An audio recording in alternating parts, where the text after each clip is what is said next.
Trial balance rough statement है। मैं किसी को पूछता हूँ ना what do you mean by trial balance, लोग जवाब देते हो trial balance is a rough statement. अरे बाबा, मैंने पूछा व्हाट इज योर नेम, तो मैं ये बोलूंगा क्या आई एम अ बॉय, वो फीचर हो गया ना। What is your name, I am Krishnakant, right. But वैसी व्हाट इज ट्रायल बैलेंस, तो trial balance is the least of, क्या बोला, least of balances of ledger account. जितने भी लेजर अकाउंट आपने बनाया उसके बैलेंसेस एक पेज पे लिख लो, उस पेज को बोलते हैं ट्रायल बैलेंस। उस पेज को क्या बोलते हैं, ट्रायल। हाँ, वो रफ स्टेटमेंट है, वो बुक्स ऑफ अकाउंट का पार्ट नहीं है। रिपोर्ट करते वक्त आपको ट्रायल बैलेंस कहीं भी रिपोर्ट नहीं करना पड़ता। आप बैलेंस शीट रिपोर्ट करते हो, आप ट्रेडिंग P&L रिपोर्ट करते हो, आप ट्रायल बैलेंस रिपोर्ट नहीं करते, इसलिए उसको रफ स्टेटमेंट बोलते हैं। बट ट्रायल बैलेंस बनता है ना जिसके अंदर में सारे बैलेंसेस है। तेरा ट्रायल बैलेंस अगर सही है ना, तेरा फाइनल अकाउंट भी ऑटोमेटिकली सही बनता है। देखेंगे, पता चलेगा आपको, पर पहले हम ट्रायल बैलेंस के बारे में जानते हैं कि ट्रायल बैलेंस मतलब क्या, कितने प्रकार के ट्रायल बैलेंस, कैसे बनाना।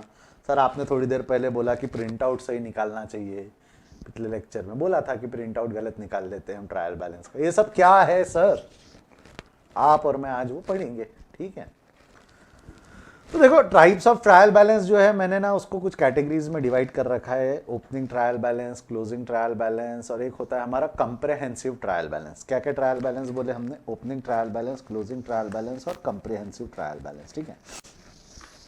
ओपनिंग ट्रायल बैलेंस बोला तो जो इस साल का ओपनिंग बैलेंस है वो बेसिकली हम ईयर एंड पे क्लोजिंग ट्रायल बैलेंस बनाते, लेजर अकाउंट के जितने क्लोजिंग बैलेंसेज है, तो क्लोजिंग बैलेंस एक पेज पे लिख दिया तो उसको हम क्या बोलते हैं, क्लोजिंग ट्रायल बैलेंस। उसको हम क्या बोलते हैं, क्लोजिंग ट्रायल बैलेंस। अब देख होता क्या है ना, मैं देखो एक चीज समझाता हूँ, ध्यान से समझना। ट्रायल बैलेंस दिखता कैसा, ये देखिए ऐसा ट्रायल बैलेंस रहता है। इसको ना दो बैलेंसेज रहते हैं, ये डेबिट साइड और ये क्रेडिट साइड, ऐसा, और ये पर्टिकुलर। यहाँ पे लेजर के नेम लिखे रहते, पर्टिकुलर में लेजर के जो भी नाम लिखे रहते वो लिखे रहते हैं, और यहाँ अमाउंट लिखे रहते। अगर उस पर्टिकुलर अकाउंट को डेबिट बैलेंस रहा तो डेबिट में लिखा रहेगा, पर्टिकुलर अकाउंट को क्रेडिट बैलेंस रहा तो क्रेडिट में लिखा रहेगा। इस तरीके से पूरी लिस्ट रहती है, और ये आखिरी में जाके टैली होती है। होनी भी चाहिए, होनी भी चाहिए, क्योंकि हम ड्यूअल एस्पेक्ट प्रिंसिपल से जाते हैं, जितना डेबिट कर रहे हैं हम उतना क्रेडिट कर रहे हैं, तो debit should always be equal to credit. ये ईयर एंड पे आके पोजीशन बनती है हमारी, ईयर एंड पे आके ये पोजीशन हमारी बनती भी है। तो ईयर एंड पे बोलो या कोई भी पॉइंट ऑफ टाइम पे बोलो, ये पोजीशन बनती है। इस तरीके से ट्रायल बैलेंस होता है। इसमें समझ में आ जाता है कि मेरे पास किन किन अकाउंट का क्या क्या बैलेंस है, बराबर। अब ये मैंने कुछ 3 प्रकार के ट्रायल बैलेंसेस आपको बोले। कौन से 3 है, जरा बोल, एक बार नाम बोल। एक होता है ओपनिंग ट्रायल बैलेंस, एक होता है क्लोजिंग ट्रायल बैलेंस, एक होता है comprehensive trial balance. Sir opening trial balance मतलब क्या, दिस कंसिस्ट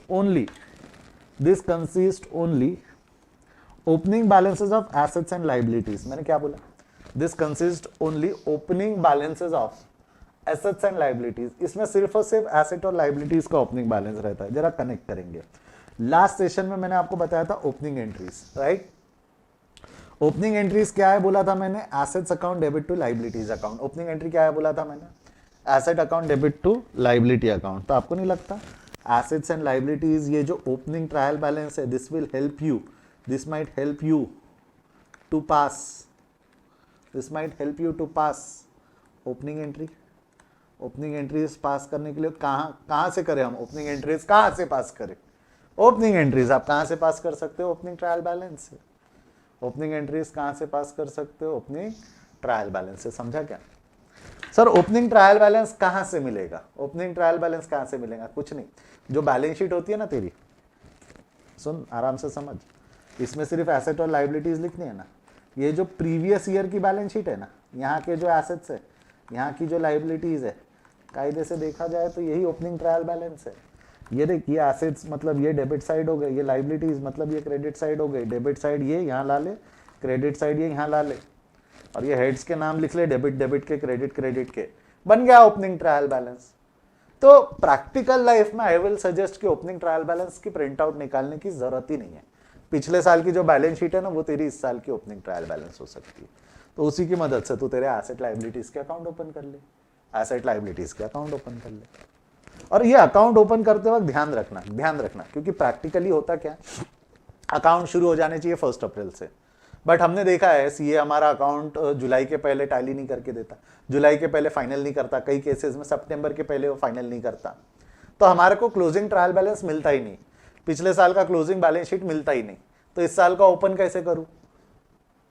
तो हम रैंडम फिगर डाल देते, या फिगर नहीं डालते, हम ओपनिंग एंट्री ही नहीं पास करते। ओपनिंग एंट्री जुलाई में आके पास हो रही है, जून में आके पास हो रही है, 2 महीना 3 महीना बीत चुका है, कई बार 4-4 महीना बीत चुका है, तो करे कैसे? तो आप आपकी अकाउंटिंग शुरू कर दो, अप्रैल से आपकी अकाउंटिंग रेगुलरली शुरू कर दो।